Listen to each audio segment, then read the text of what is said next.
have Ru, of course, Grace is also here. And I we also see. have Maui listening in. Maui isn't a Rainbow Reiki practitioner yet, but she wants to be. So we're going to be speaking about a lot of things, like maybe Mhm. have some questions also, everything about Rainbow Reiki, of course, and the electives. So, Yes, of course. Whatever you want, ladies. Just let me let me know what you want to know, and I will answer as good as I can. okay, perfect. Okay, Perfect. so Yeah. um, maybe I can start off with a question, mainly about the electives first, because we have had last year Rainbow Reiki 1 and 2, and now we're Hmm. wanting to share to the community um, elective classes that you're offering, Walter. And Hmm. the topics that were sent to us and that we would love to know more about are vocation and success. Um, we also have parents and children, and love and loving relationships. So maybe the first question that I'd love to ask is, what inspired you, or what's the inspiration behind having these three topics of the Rainbow Reiki electives? Yeah, so that's the first one. Yeah, well, that's very easy to understand, I think, because I do a lot of coaching. I have a coaching practice, and I have each week several people coming to me for coaching. Mostly today I do it via Zoom, and in German and English. And besides health, the most important topics, the most often presented topics are parents and children, loving relationship, and vocation and success. So after a while, I just asked my spiritual guides, the angels which take care of my school and me, whether there would be special teachings possible for these kind of questions, these kind of topics. They said yes, sure. And they helped me to remember past lives and special events where I used these kind of teachings. And then I had to document this, and I had to change it into a style, into a layout, let's say, which can be used today. Because at the time when I was in Lemuria, they mostly were not things like classes. And people were learning in a different way. And they had a different background because they were brought up with a knowing about angels, about energy work, and these kind of things. So they helped me to adjust the teachings from those times to today's needs. And then over the time, I also made it richer. I put more things into it. The more I was able to adjust what I remembered to modern times. So you have in each of these classes a very rich background of theory, which is as unique as the content in energy work with energy Reiki. See, many people today consider loving relationships something which is individual. And well, to a certain extent, it is. Anyway, couples usually have the same kind of problems. Even if they are expressed individually, they are very similar. And there are things, for example, like hurt, that people are very astonished when they are in love with someone that emotional hurt appears. Well, and the truth is that if you are in love someone, you open up to the other one. You're coming closer. And the closer you get, the more you open up, the higher the probability of being hurt emotionally. Not because the other one is bad or you are bad, It's just because you are very close and you are different people. So it's not a criteria to say, if this guy loves me or this lady loves me, there will be no hurt, because that's impossible. Instead, it's about forgiving. So it's not about not getting hurt, it's about forgiving. Will I forgive myself? Will I forgive the other person for being hurt? That's a sign of love, and not that hurt doesn't appear. So this is one of many teachings in this class. And there are other things like vocation and success that people often have no definition of what success means. They think often that success means a certain number in the plus on the bank account. And that's definitely not true. I have had in my coachings people from all walks of life, people who earned, let's say, $800 per month, and people who earned $800 per hour. And the problems they have are related to the definition of success. Success is that you are in peace with your life, that you love your life, that you feel good with your life. Whether you earn 800 a month or 800 a minute, it doesn't matter.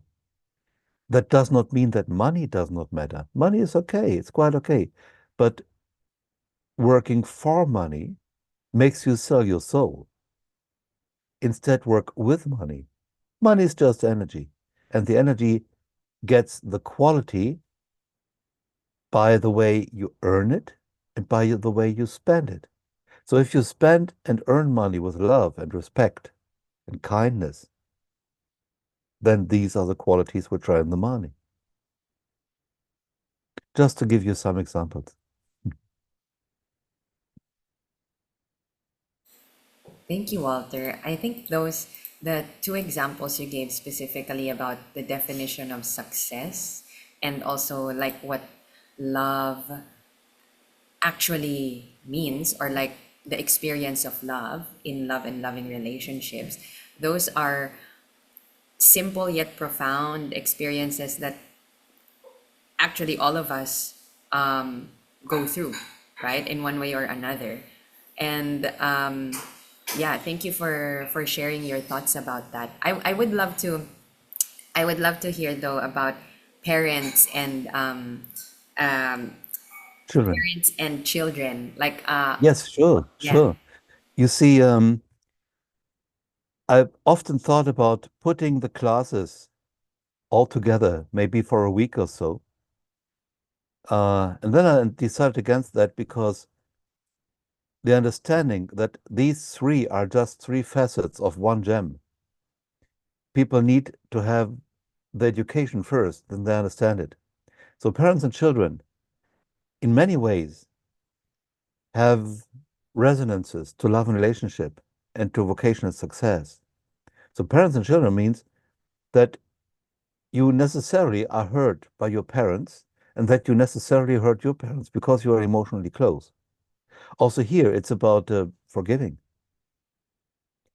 and understanding that parents are not a kind of nobility because they are father and mother. They are not kind of getting into an ideal person format by being father or mother. They are just people who have children, just humans, with all their faults and with all their potentials and everything. And they try their best to educate the children, and their best might not be what the children want or what the children need, but it's what they can give. Then there is an aspect which I think is fascinating, that people who are conceived, they pick the situation and the people of their conception. Then it's about free will, and it's about structures which go on from there. And often people have very harsh ideas about abortion. thinking that this is murder and so on. Well, seen from a Lemurian spiritual point of view, it's not. Because the moment when you put a horoscope, you take the moment when the baby makes the first breath. So when the baby makes the first breath, then the soul, which is in the baby, starts to walk the spiritual path on earth in a material body in the physical plane. So that means the soul was in contact with the body before, but it wasn't in the body. Because if it would have been in the body during pregnancy, the astrological chart needs to have another date to start. It needs to have a date, let's say, for conception or for third month pregnancy and so on and so forth. But it has not. The moment where you put the birth chart on is first breath. And this is quite understandable because the baby in the womb of the mother is a part of her body. The energy system of the baby is a part of her energy system.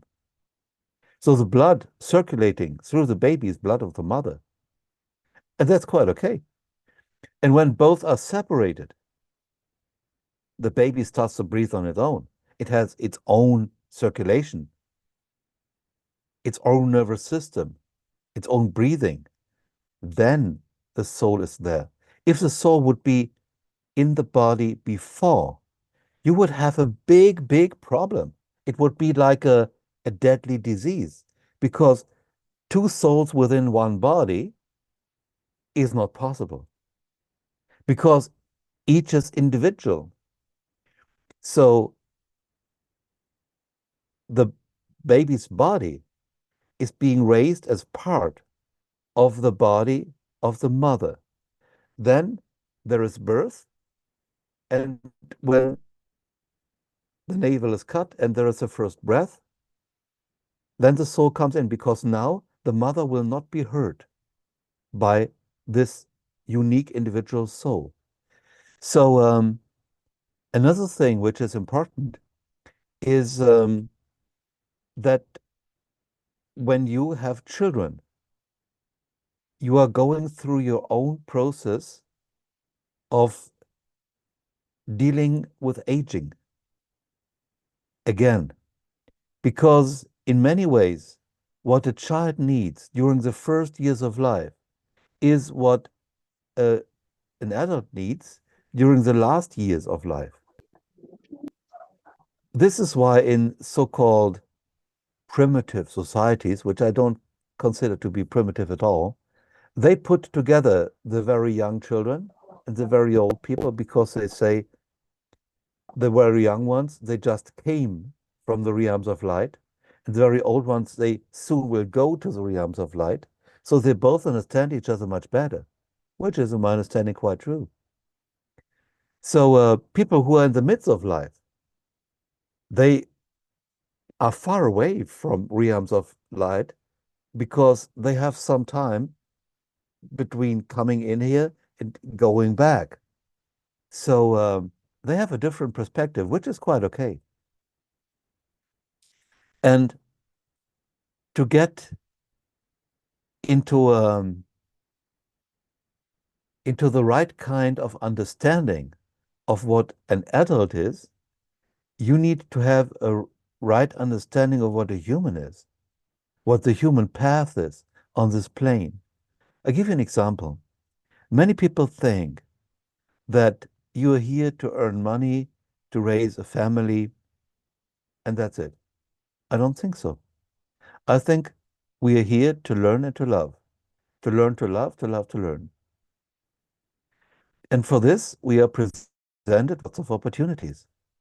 And one of these opportunities is having children or being around children, professionally, for example, and taking care for elderly people or being elderly ourselves. So one thing is for sure, if you don't die too early, you will get old. When you get old, there are several things which will get into your life which you thought you never will have, like illnesses which don't go away, ailments which just stick with you, and you have to find a way to live with it, that you don't have the vitality which you have had before, and so on and so forth. So you need to adjust to the very basics of life. You need to understand that life is not based on being healthy and wealthy and that you can do everything and that you are physically strong and so on and so forth. This is just one facet of life. And another facet is to enjoy life. And you can enjoy life anytime. Still, you have to learn it. In our society, most people don't really know how to do that. And to pass on some secret to you, the first thing you need to learn about enjoying life is to bring down stress.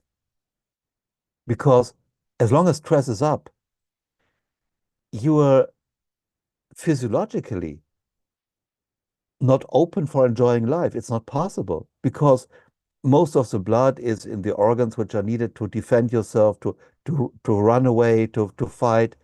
So the sensitivity of the skin goes down so that when there is a scratch from a wild animal, you don't feel it at the moment, so you can go on fighting and running away and so on.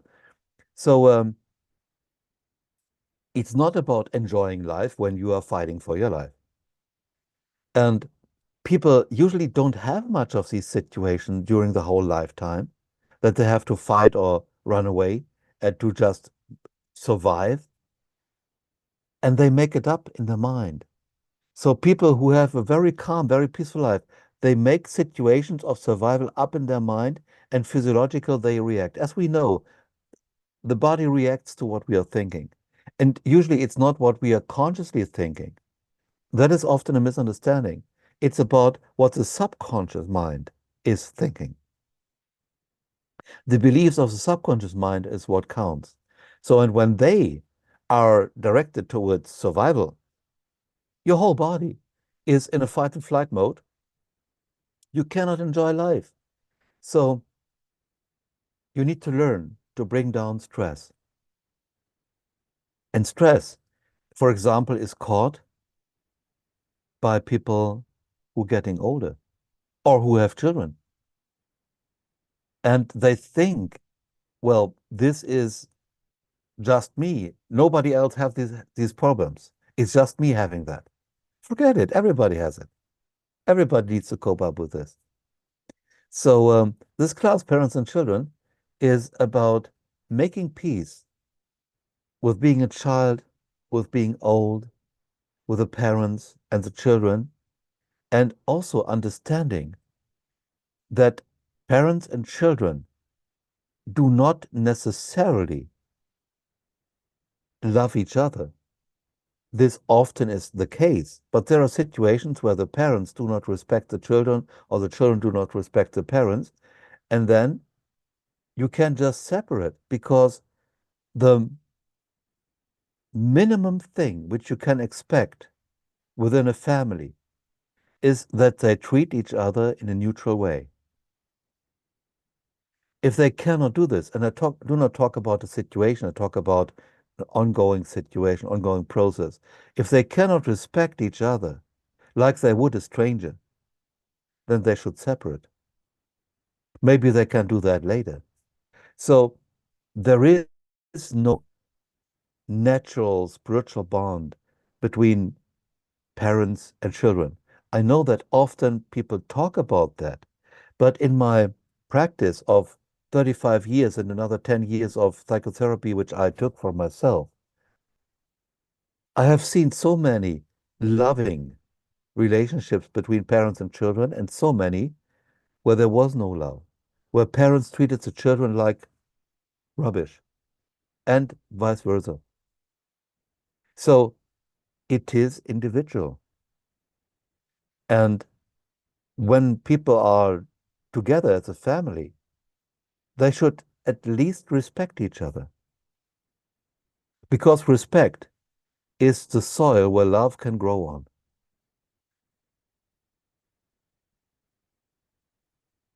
Wow. Thank you for that, Walter. I have a lot Oh, you're of welcome. um, reflections going on in my mind as well with the things that you said. I just wanted to, and also welcome to the people who just came in. Hello. And we'd love to encourage you to ask questions. If you have any, just go ahead. Well, following what you mentioned, Walter, about relationships with parents, parents and children, and maybe relationships in general. Because I've been listening to this audiobook recently about boundaries, and I think it's well, I've just had some reflections on it recently about I would say probably boundaries are also cultural. I could say I've had reflections about how family, for instance, in the Philippines is very important to Filipinos in general, and how it's a big priority, you know, and I just can't help but notice also like how people, since you also mentioned about stress, you also mentioned about effects of stress to the body. And I was just thinking of relationships, let's say, in general, when maybe boundaries are not upheld, and then people start to have resentment, or anger, and that brings up the stress. But then it kind of maybe negates or contradicts with what culture says that is, oh, you should do this, or this is what being a dutiful child to a parent is, something like that. So I just wanted to maybe ask your thoughts about that. Yeah, of course. You see, cultural things are born out of necessity. So people establish rules for dealing with each other based on necessities. What you can observe is that in countries where there is more poverty, the family relations are much closer than in countries where for several generations there was enough, let's say, social welfare from the government, so that parent-children relationship were not as important for sheer survival, economic survival of the generations. And when you have, let's say, childcare institutions, then you don't need the parents as people who do the childcare for your children. So when there are uh, social welfare institutions for elderly people, you don't need the money of your children, you don't need the housing of your children when you are getting old. It would be great if there is such relationship, but you don't need it to survive. So many of these ties are related to necessity, and that does not mean they should not be there. At the same time, it doesn't mean they must be there. Parents and children are just people. They are not special people. They are just people. So often they get along with each other well, and in many cases not. So, for example, it's possible that parents expect from the children that the children accept to be emotionally hurt whenever the parents visit them, that they are put down, even if the children are, let's say, 35 years old, that the parents still tell stories about their early childhood and how to change the diapers with them and so on in public, which is not good manners. So I wouldn't do this with strangers. So why do I do this with my children? Because I want to put myself up, and this I do by putting them down. This is not respectful. Respect is a soil where love can grow on. So that means I need to make my mind up whether the boundaries, which by the way are set up in the third chakra, need to be set up here because I don't allow other people to hurt me on purpose. If they hurt me accidentally, I forgive them.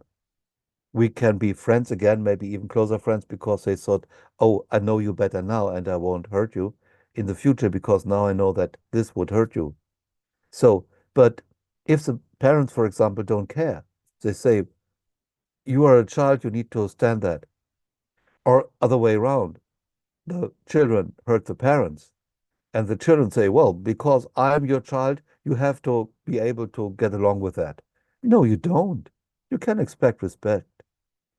So there is energy work which helps you to develop your personality, to get into more harmony and peace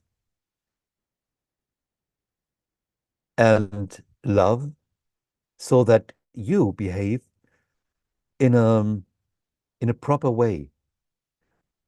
This invites the other one to do something similar, but it does not urge the other one to do that.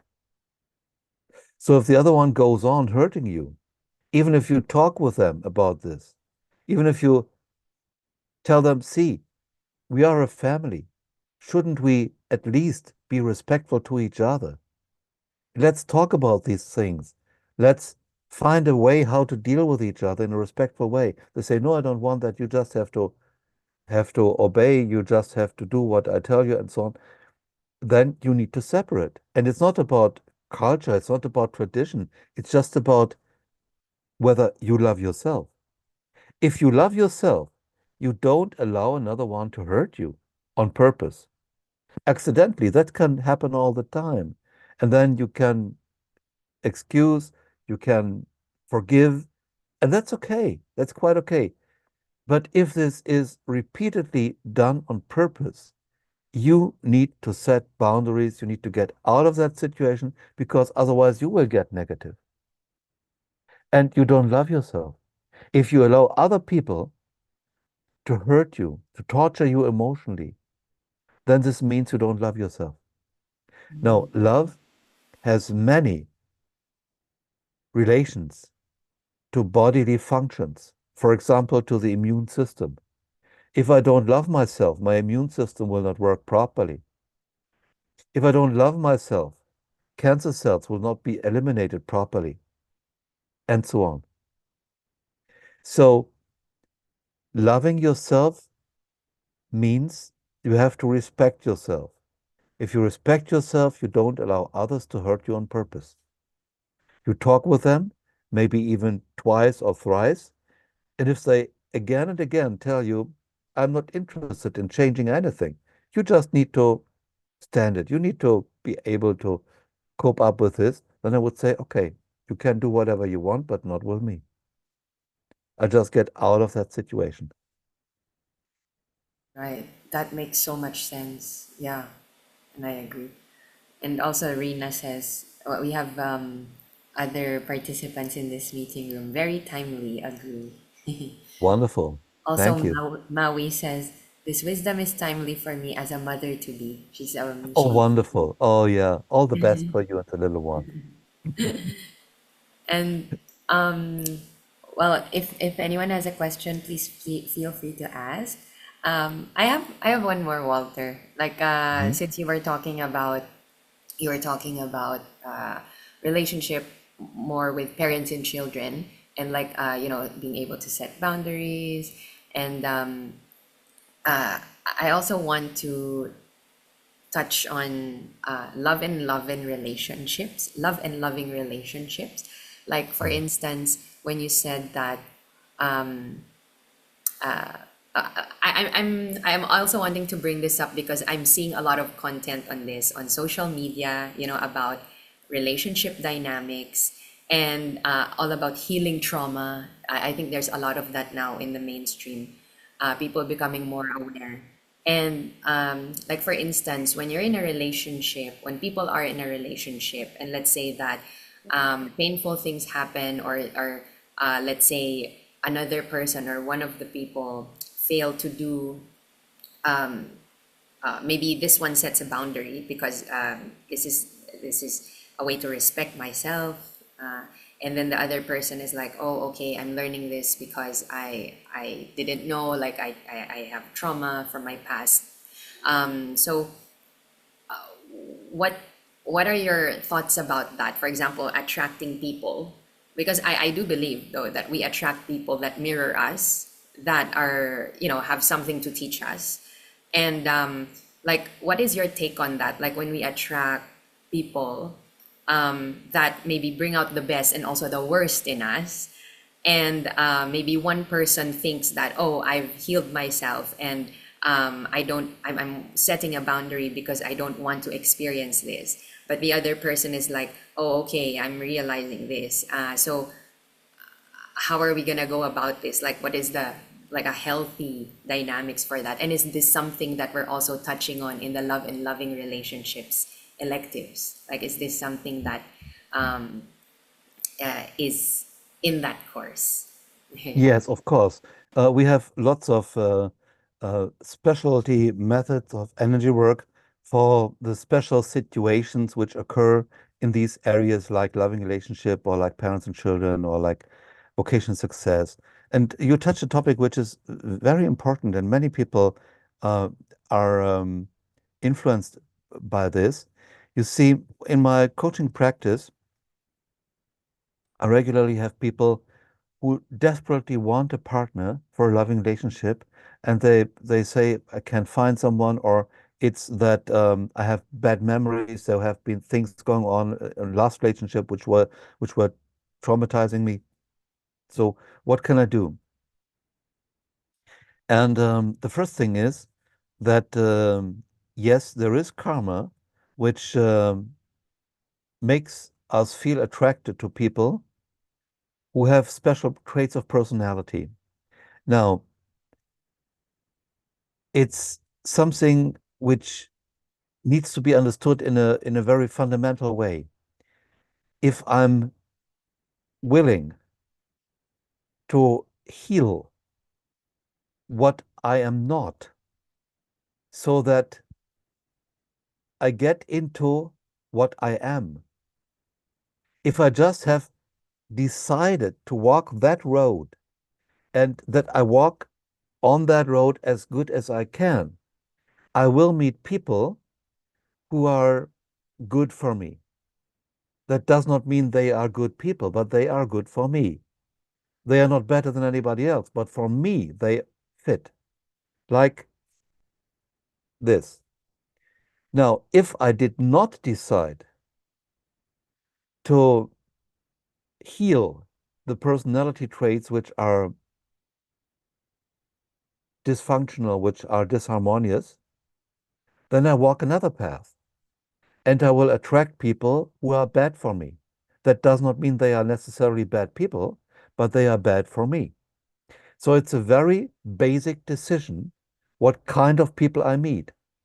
And when I meet people who hurt me on purpose, who bring me down on purpose, who stab me in the back on purpose, not to be understood literally mostly, then this is one thing, their responsibility, because they don't have to do that. It's not good. The other thing is, why do I get into relationship with these kind of people? I should get out of that. I shouldn't meet them. And as long as I did not make the decision to heal those parts of my personality which are traumatized, which are put down by karma, then I will walk that path where I meet people who are not good for me. So, what are these personality traits to be healed? In a way that's very simple to understand. There are two kinds of fear. One kind of fear is, let's say, realistic. So there is a saber-toothed tiger who has not had breakfast. He looks at you and you think he might like to have me as breakfast. I think I run away. So that is a situation where, of course, you need fear to enable you to notice a saber-toothed tiger before the saber-toothed tiger notices you, and that you run away then, or you fight, or whatever. Well, Tarzan would fight, the other people would run away. Anyway, There is another kind of fear which mostly today is with people, and this is illusionary. So that people are more or less constantly in a fight and flight mode because things going on in their mind, which are not based on much on reality. So the reality is safe and peaceful, and the way they think about their life is that it's a drama, it's a catastrophe, it's a tragedy, and so on. And this kind of fear is based on the ego, which does not know about the soul, which does not know about the guardian angel, which doesn't know about the creator. Or if it knows about them, this ego considers them, the soul, guardian angel, and creator, not taking care for it. So it's apart, separated. This ego will always attract problems because whatever this ego is doing is based on greed or on fear. And the only motivation which puts us automatically into the sunny side of life is when what we do is based on love, happiness, and meaning. So if we are motivated by that and they don't urge us to do something right now, they just tell us with a low voice, hey, maybe you look there. Might be good. Just give it a try. While the ego, which is an enemy to life, says, you must do it right now, run there, go there, It is very loud, it is very dramatic, and it urges us to do it right now. And this is how to recognize this is the ego, which has the idea to do the things usually the soul, the guardian angel, the creator does. This ego is always isolated. It's always on its own. Nobody is there. But not because there is nobody there. It's just because the ego does not accept anybody.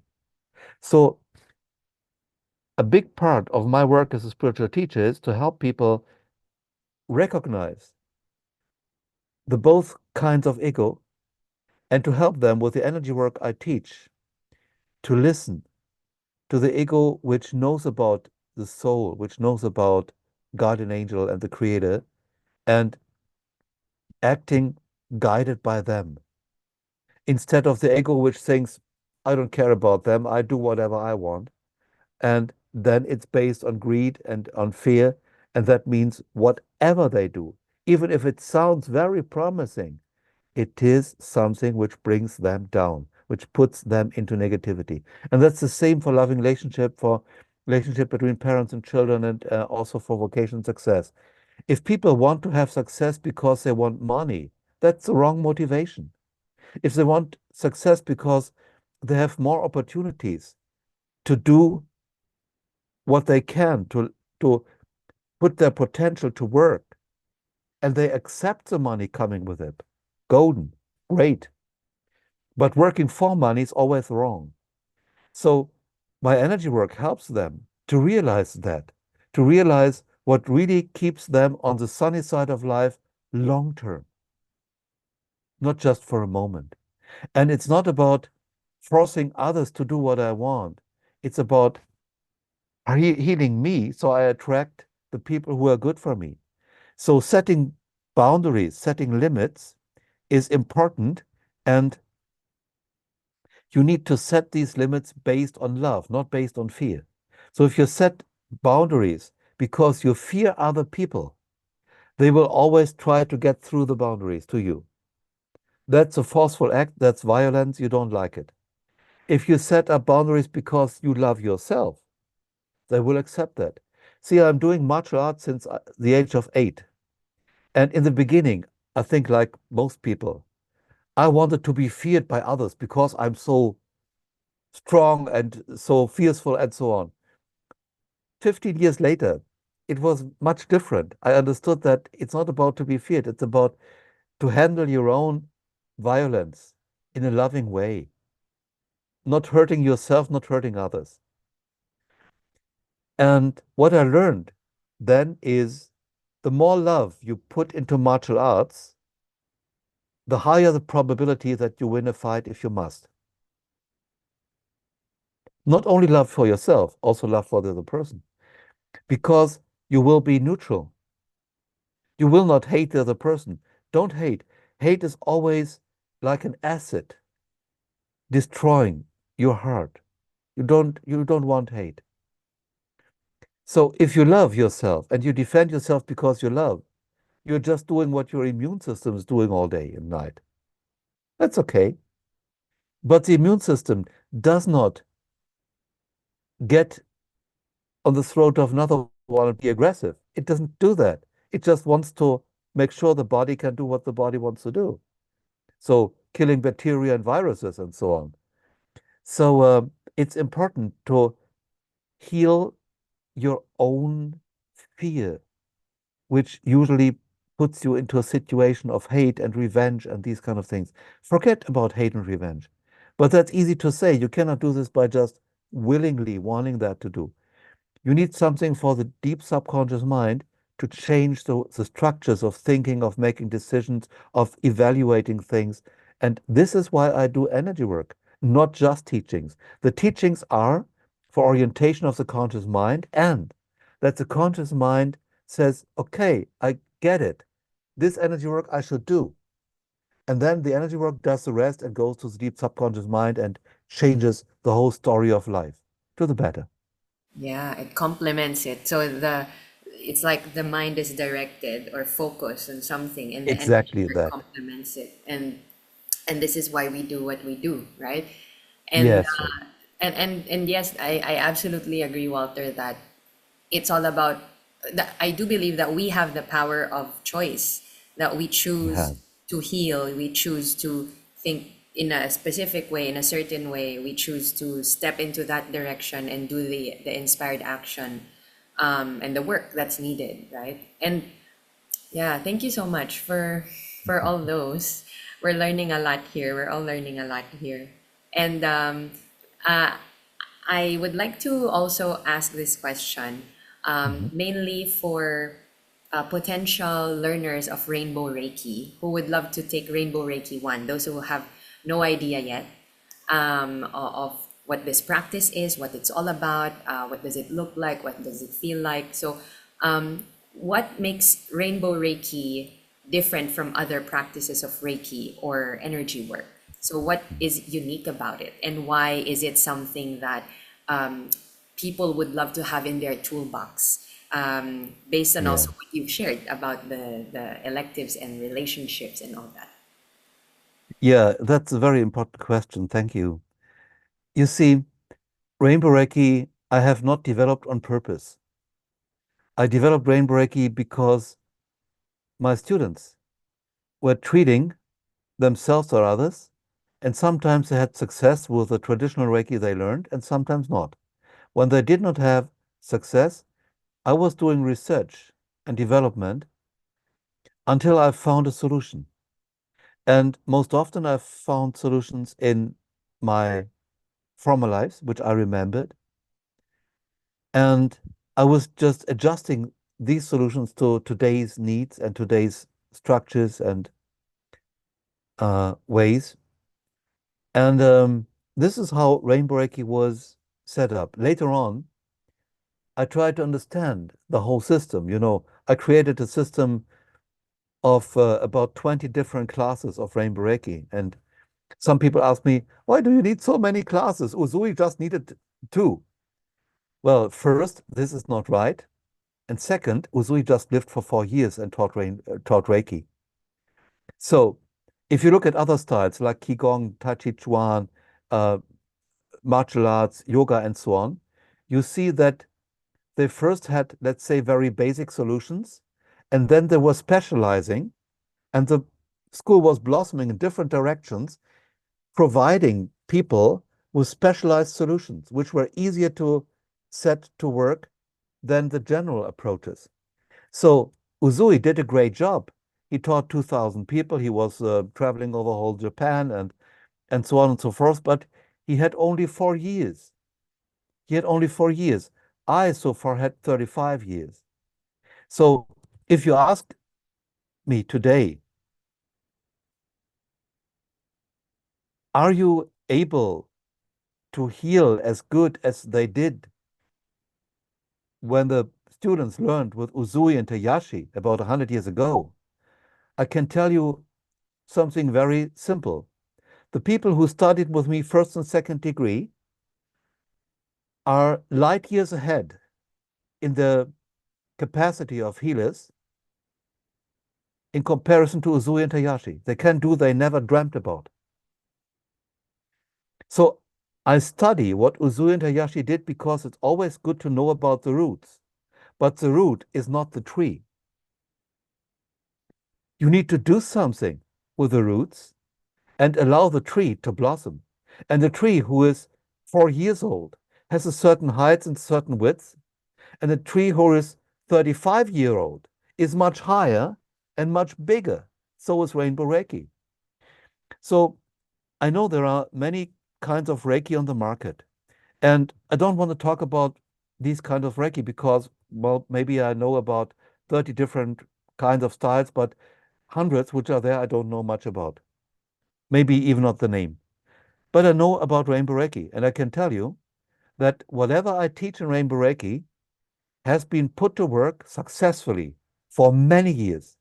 And it's all around in 2 dozen or more countries with dozens of Rainbow Reiki masters and thousands of Rainbow Reiki practitioners. So what I teach you works. And it works to the extent that you don't have to study this, then you say, okay, next weekend I study something else because this didn't do the job. Usually people study a certain energy work just to find out that it gave you something, but it doesn't really help me. It just helped me to get a little bit better than before, but it didn't do the whole job. So with Rainbow Reiki, it's different. You just need to do it, problems will be solved. Does this mean you never will have problems again? Oh, come on. We are living here as human beings in a non-perfect world, and we are non-perfect beings. Of course, you will have problems, but I call them challenges. This is different than problems because if you walk the wrong road in life, you're getting into trouble which is not meant for you. You're getting into trouble which you should avoid. It's not about you. This is not your path. If you make the right decisions, if you make your mind up, if you heal what was putting your heart into a prison, you just get out of that prison and you can love like you should. Then you walk a path where the angels are with you, the creator is with you. And so there are challenges, but these challenges are like a gym where you go 3 times per week to get stronger, to find out about your potential. And this is not something, it's not a punishment. It's something where you think, hey, great, another lesson. Let's go there. Let's find out about my potentials. So you are happy with your life. This is what I want for people, that they get solutions for their life. This is why I did scientific documentations of Rainbow Reiki about the energy, about the effectiveness, the efficiency. And this is why I have specialized classes. You see, first and second degree is great, and the 5 principles of Usui are great. I love them. Still, at the same time, they are general solutions. And there are many people who are not professionals like me who say, well, great that there are general solutions, but what I need is a specialized solution because I want to put it to work.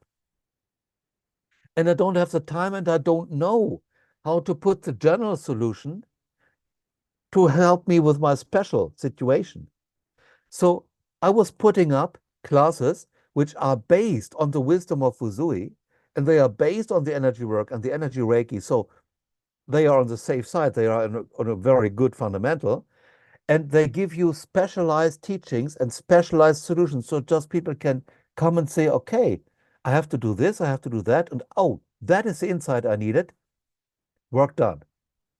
You would not be able to do this with a general approach, not because a general approach cannot do it, just because as a lay person, and I mean also people are lay persons who from time to time do some energy work, but not, let's say, 12 hours, 14 hours every day per week, every day of the month, like I do.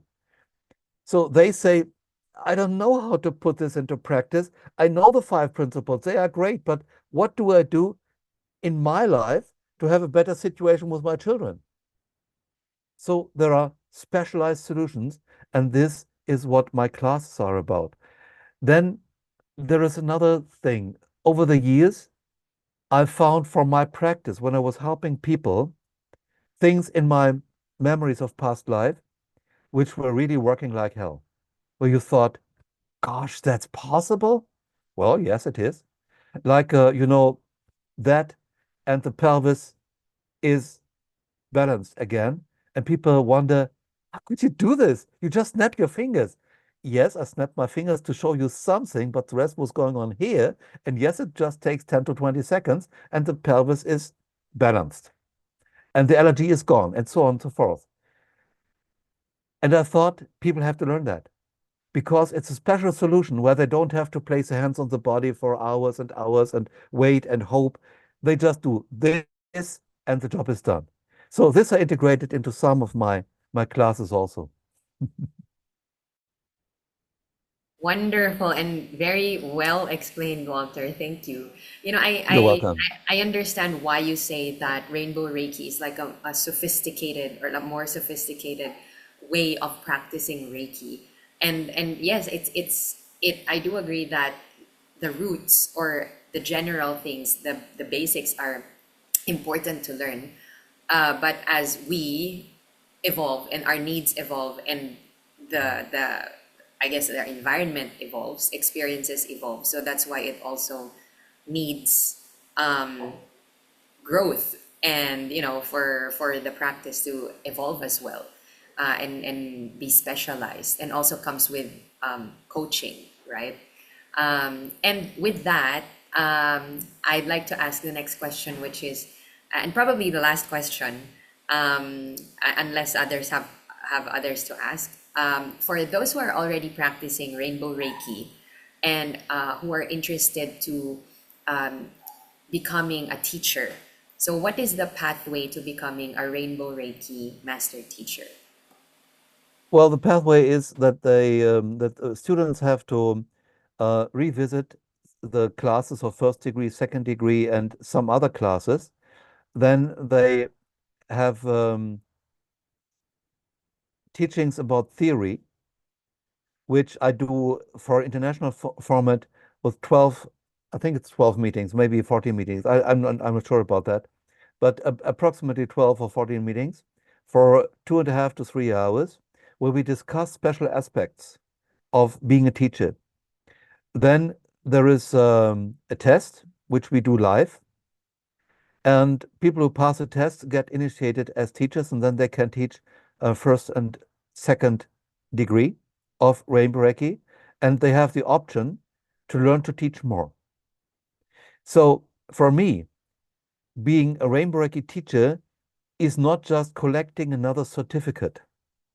It is a professional training for people who want to use this as a profession, maybe part-time, maybe full-time, and they want to do this seriously. There are many systems where you have the first degree in the morning, the second degree in the evening, and on Sunday morning you get teacher. This for me is not a teacher training. So I know that there are different styles of teaching around, and I respect them. And I know that in any craft, you would not like someone who has had a 1.5 or 2 days training in making your roof. You don't want to hire that person to make your roof. You want to hire a person who had, let's say, a training of 2 years or 3 years, that they know what they are doing. So the teachers I train know what they do. And of course, training is in English. And if you are interested in the program, I can send it over to you so that you can see the details of the training. And it needs commitment of the people. So they need to be with the meetings in person. It's not about, yes, I record that and listen to it later. No, they need to be present. I want to see them. I want to hear them. So they cannot have a blank screen. They need to be there. And I want them to participate actively, because if they cannot participate actively during the teacher training, they cannot participate actively later on doing the job. So these are some requirements, and I know that some people might think that this is too much. Anyway, this is what I do in Rainbow Reiki. This is why the teachers I train are usually in their job for many, many years because they know what they are doing. And it's not that they are asked something and they have no idea what to say. So I want them to know about Reiki, the energy, about important things of the history of the Reiki system, and of course about doing the job as a teacher, taking care of the students who try to heal certain things and change life structures. So they need to know about these things. They need to know about the theory. They need to know about the practice. And this they get in the teacher training. Okay, perfect. Mhm. So it's really about mastering, learning it deeply, Yeah, yeah. mastering the practice, which is I also think that's how it should be, right? So thank you very much, Walter, and thank you to everybody here who participated, listened in, and Ru, do you have other things that you'd like to add from your end? I'm happy with the questions and the answers. Thank you, Walter. Yeah, Thank you so same. much, Faye. You're welcome. Uh, Maybe one or two questions from those who joined in. Sure. Maui, Grace, Rena, Al, Oliver, Julia. Uh, Anyone else? People are saying thank you. That was beautiful. Super inspired, Maui says. And Yes. Rina has a question. Uh, Please. Rina said, what would be energy work that we can use when we are with a narcissist, whether at home or work? Well, first thing is that narcissist is a diagnosis.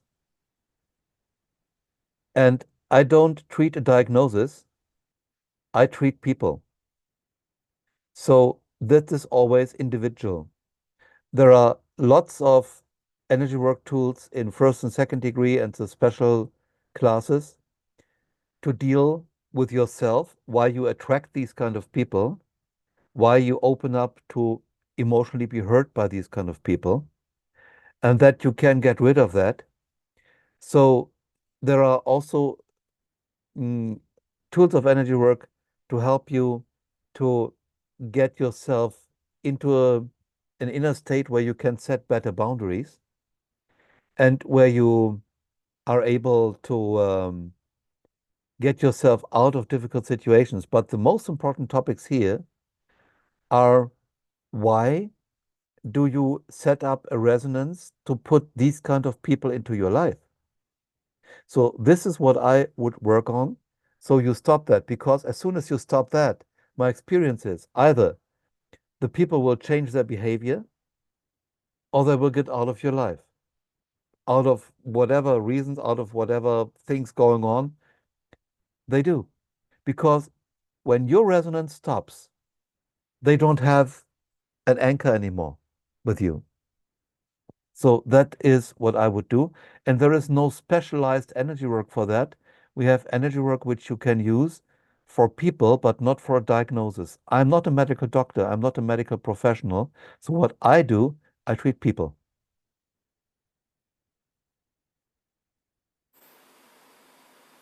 Thank you, Walter. Rina, You're you're welcome. ready? Yes. Okay. Yes, great reminder. Grace says, thank you for sharing your wisdom and energy, Walter. You're very welcome. Ru, anything else from your end? No, I'm just grateful. I got logged out, so I didn't Ah, catch okay. the last part. But thank you so much, Walter, for this opportunity again. You're very Looking welcome. forward to um the next class. Yes. And everyone, thank you for those who joined Faye and I. Faye was having problems with her internet connection. That's why she kept on coming in and out. Oh, okay, I see. Yeah. So yes, and And we'd love to um invite people to the classes that are upcoming, the Rainbow Reiki classes. So it's actually perfect that it's not just us who's here, Ru. That there are other people here, and we are looking into having more partners who could invite um, potential learners of Rainbow Reiki more in the Philippines. So we'd like to invite you and to those who will be watching this on replay for the first degree of Rainbow Reiki happening on September 28th and 29th. So that's Saturday and a Sunday. And of course, this year. And October, we're looking at 19 and 20 of October for the elective. Okay, so, and of course, we have to choose an elective that we will be taking first. So it's a little bit of a challenge, Walter, because all of the electives are so good. Well, I think you should choose loving and relationship class because this is the one where you have a great entrance, you will enjoy yourself much, and don't get lost in all the many information. Just one thing. Rainbow Reiki is about inviting miracles into your life. Yeah, I love that. Thank you. Thank you very much. Thank you for inviting me and have a great weekend. Bye Yes, bye. you too, thank Walter. you, Enjoy your Walter. weekend. See you Bye. soon. Bye. Thank Thank you, you. Thank you, everyone. Walter.